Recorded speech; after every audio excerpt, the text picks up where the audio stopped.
Hello everyone, this is chapter 3 Election and Representation. Elections and Democracy. Can we have democracy without holding elections? क्या बिना elections के democracy हो सकती है? Can we hold elections without having democracy? क्या बिना democracy के elections conduct कर सकते हैं?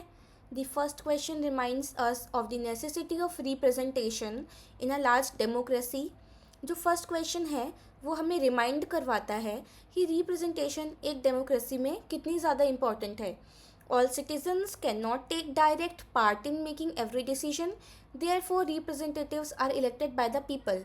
सभी लोग डायरेक्टली पार्टिसिपेट नहीं कर सकते हैं डिसीजन मेकिंग में, इसलिए वो अपने रिप्रेजेंटेटिव्स को इलेक्ट करते हैं. This is how elections become important. Whenever we think of India as a democracy, our mind invariably turns to the last elections. जब भी हम इंडिया के बारे में एज अ डेमोक्रेसी सोचते हैं, हमारा माइंड अल्टीमेटली लास्ट इलेक्शंस के बारे में सोचने लगता है. Elections have today become the most visible symbol of the democratic process. आज के समय में इलेक्शंस जो हैं वो डेमोक्रेसी का बहुत इंपॉर्टेंट सिंबल बन गए हैं. We often distinguish between direct and indirect democracy. So democracy दो टाइप की होती है. The first one is direct democracy and the second one is indirect democracy. A direct democracy is one where the citizens directly participate in the day-to-day decision making and in the running of the government. So direct democracy वो होती है जहाँ पर citizens directly participate करते हैं decision making में और government को run करने में. जो एंशियंट सिटी स्टेट्स थे ग्रीस के, उन्हें कंसिडर किया जाता है डायरेक्ट डेमोक्रेसी की एग्जाम्पल. बहुत सारे लोग जो है लोकल गवर्नमेंट्स जैसे कि ग्राम सभा को भी डायरेक्ट डेमोक्रेसी का एग्जाम्पल मानते हैं. But this kind of direct democracy can not be practised when a decision has to be taken by lakhs and crores of people. That is why rule by the people usually means rule by people's representatives. But जब population काफ़ी ज़्यादा होती है तो direct democracy practice नहीं कर सकते हैं.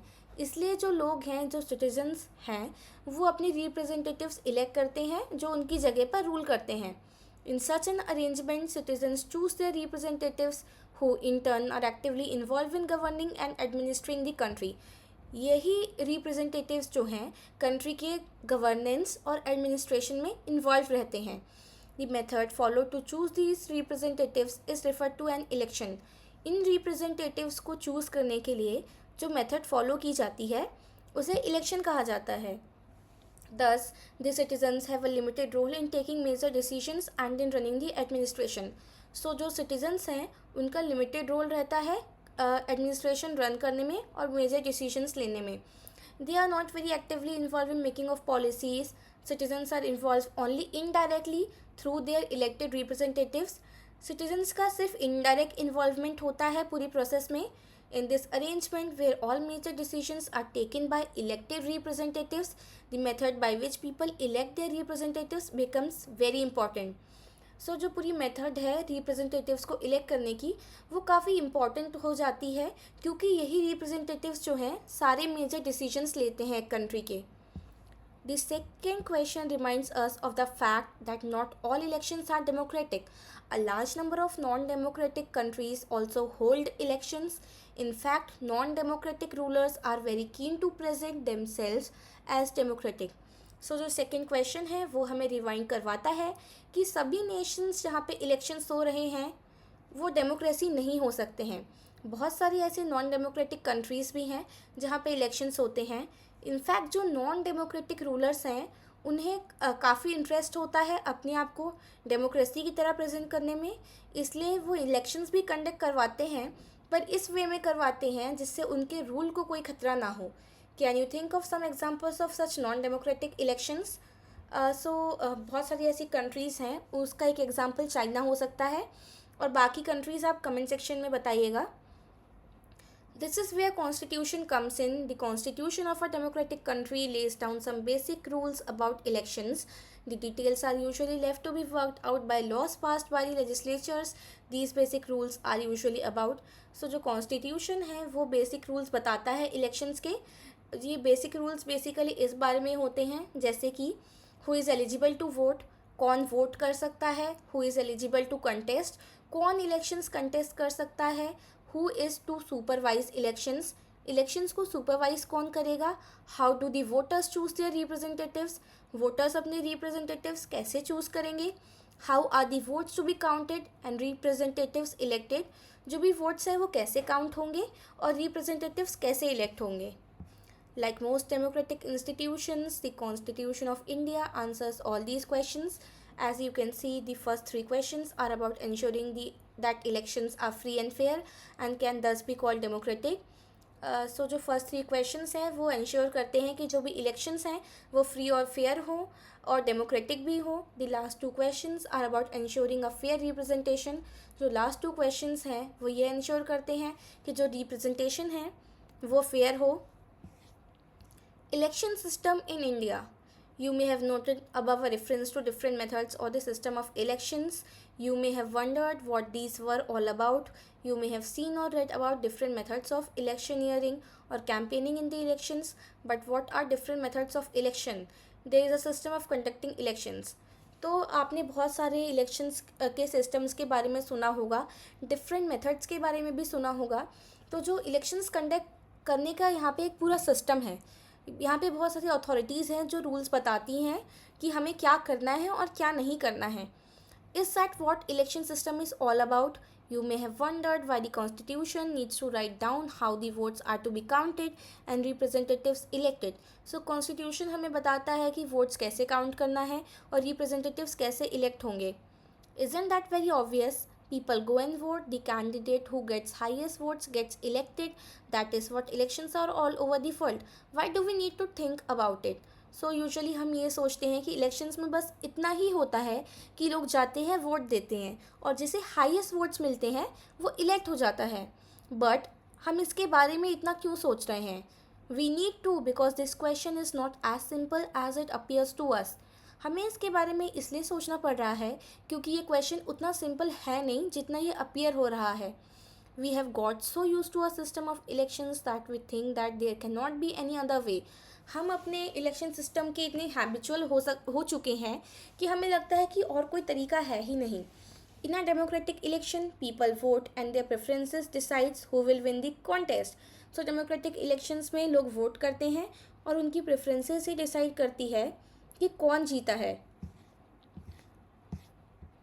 But there can be very different ways in which people make their choices and very different ways in which their preferences can be counted. These different rules of the game can make a difference to who the winner of the game will be. But सिर्फ यही एक method नहीं है, और भी काफ़ी different ways हैं जिसके थ्रू लोग अपने इलेक्टेड रिप्रेजेंटेटिव्स चूज़ करते हैं. Some rules can favour bigger parties, some rules can help the smaller players, some rules can favour majority community, others can protect the minorities. Let us look at one dramatic instance to see how this happens. So कुछ rules हो सकते हैं जो majority को favour करते हैं, कुछ होते हैं जो minority को फेवर करते हैं. अभी let's study first past the post system. यहाँ पे एक न्यूज़पेपर क्लिपिंग दी है, इसे आप पढ़िएगा. It talks of one historic moment in India's democracy.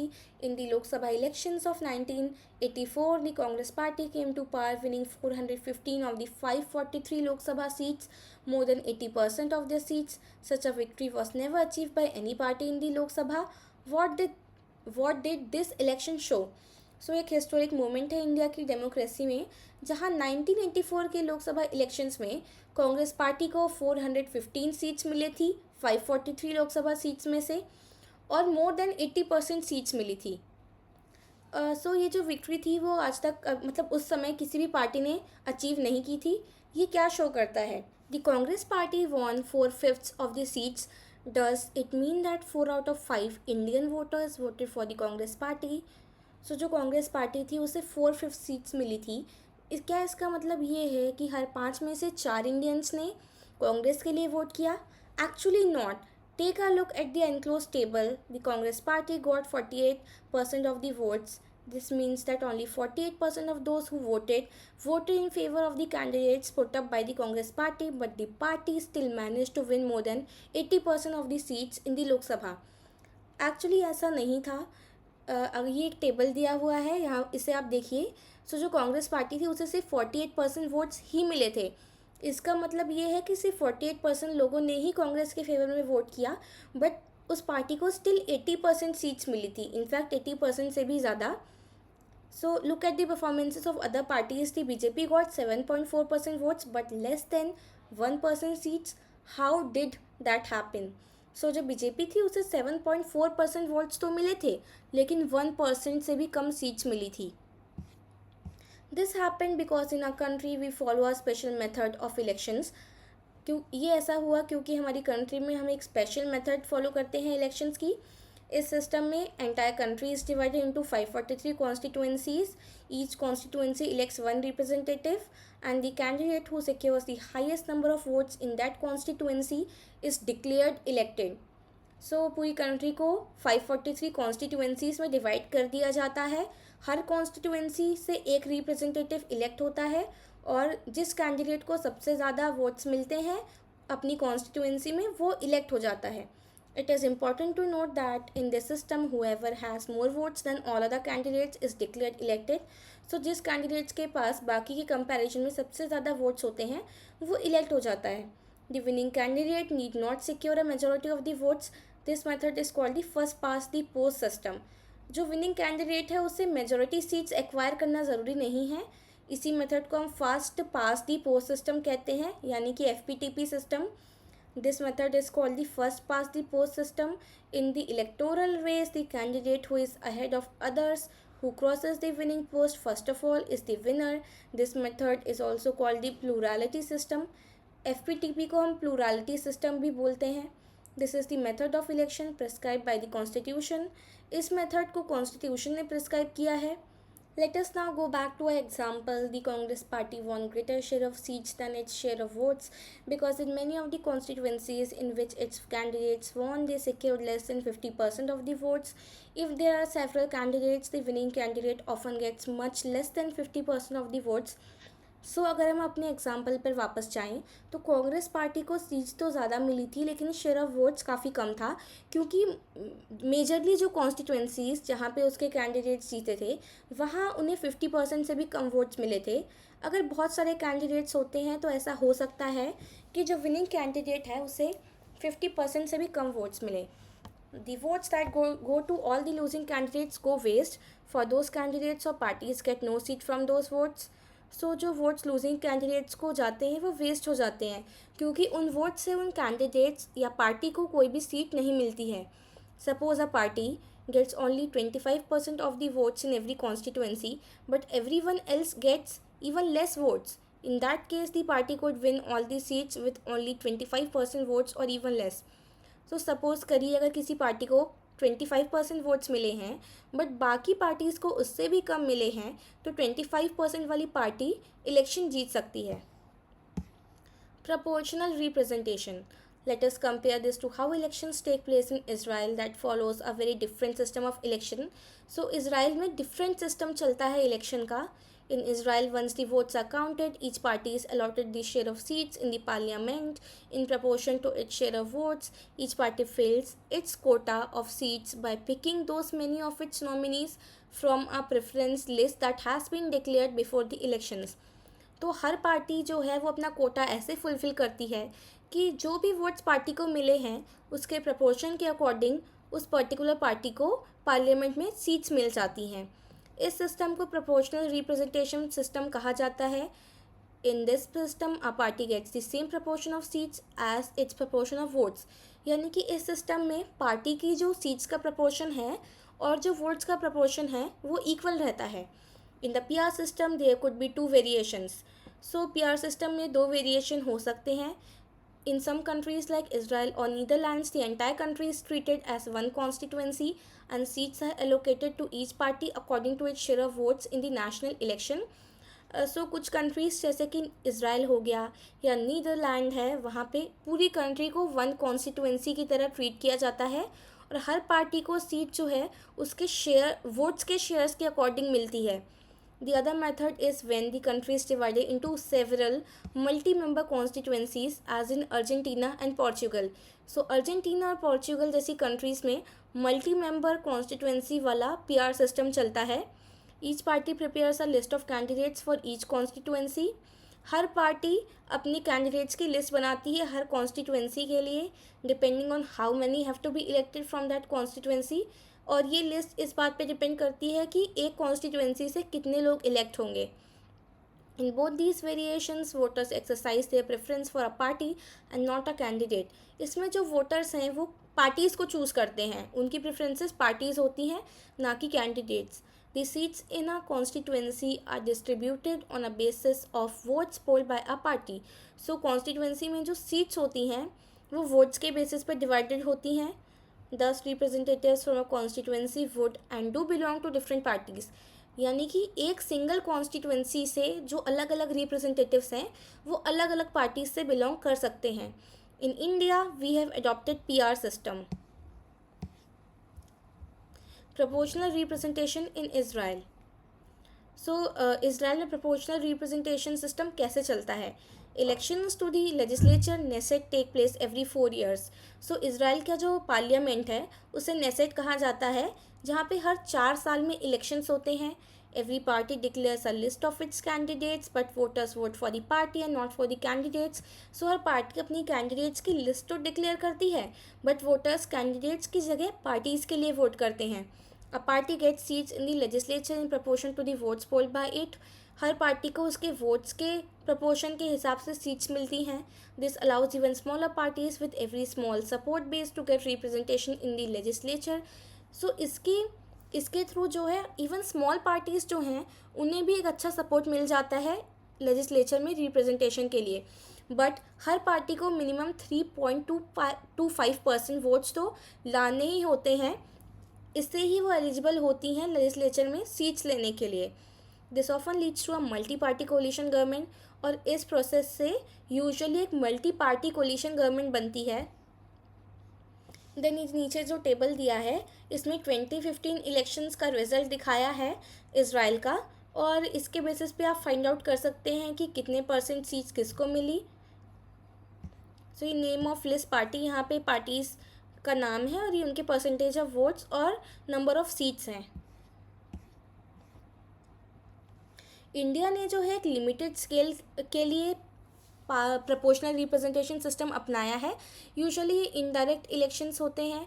The constitution prescribes a third and complex variation of PR system for the election of president, vice president and for the election of Rajya Sabha and Vidhan Parishad. सो हमने अभी PR system के 2 variations तो देखे। अभी next है जो हमारे constitution ने अडॉप्ट किया है। ये सिस्टम यूजुअली हमारे प्रेसिडेंट, वाइस प्रेसिडेंट और राज्यसभा और विधान परिषद के इलेक्शंस में यूज़ होता है। Now comparison of FPTP and PR system of election. FPTP, the country is divided into smaller geographical units called constituencies. So FPTP में कंट्री को स्मॉल कॉन्स्टिट्यूएंसीज़ में डिवाइड कर दिया जाता है। वहीं PR सिस्टम में यूजुअली जो कॉन्स्टिट्यूएंसीज़ होती हैं वो थोड़ी लार्ज जोग्राफिकल एरिया की होती हैं, या तो पूरी कंट्री भी एक सिंगल कॉन्स्टिट्यूएंसी हो सकती है। देन FPTP में हर कॉन्स्टिट्यूएंसी से एक ही रिप्रेजेंटेटिव इलेक्ट होता है, वहीं जो PR सिस्टम है उसमें एक कॉन्स्टिट्यूएंसी से एक से ज़्यादा रिप्रेजेंटेटिव इलेक्ट हो सकता है। FPTP में वोटर जो है कैंडिडेट्स के लिए वोट करता है, वहीं PR में वोटर जो है पार्टी के लिए वोट करता है। FPTP में ऐसा हो सकता है कि किसी पार्टी को अपने वोट्स से ज़्यादा सीट्स मिले, वहीं PR सिस्टम में ऐसा होता है कि हर पार्टी को उसके वोट्स के प्रपोर्शन में ही सीट्स मिलती हैं लेजिस्लेचर में। Candidate who wins the election may not gate majority 50% + 1 votes. So FPTP में ज़रूरी नहीं है कि विनिंग कैंडिडेट मेजॉरिटी वोट्स मिले उसे, और PR सिस्टम में यूजुअली ऐसा होता है candidate who wins the elections gets majority of votes, यानी कि विनिंग कैंडिडेट जो है उसे मेजॉरिटी ऑफ वोट्स ही मिलते हैं। FPTP के एग्जांपल्स हो गए UK और इंडिया, वहीं PR सिस्टम के एग्जांपल हो गए इज़राइल और नीदरलैंड्स। आज का पार्ट हमारा यहीं पे ख़त्म होता है। जो चैप्टर का नेक्स्ट पार्ट है वो हम नेक्स्ट वीडियो में करेंगे। ये पार्ट 1 था। Thank you so much for watching my video, and please like, share and subscribe to my channel.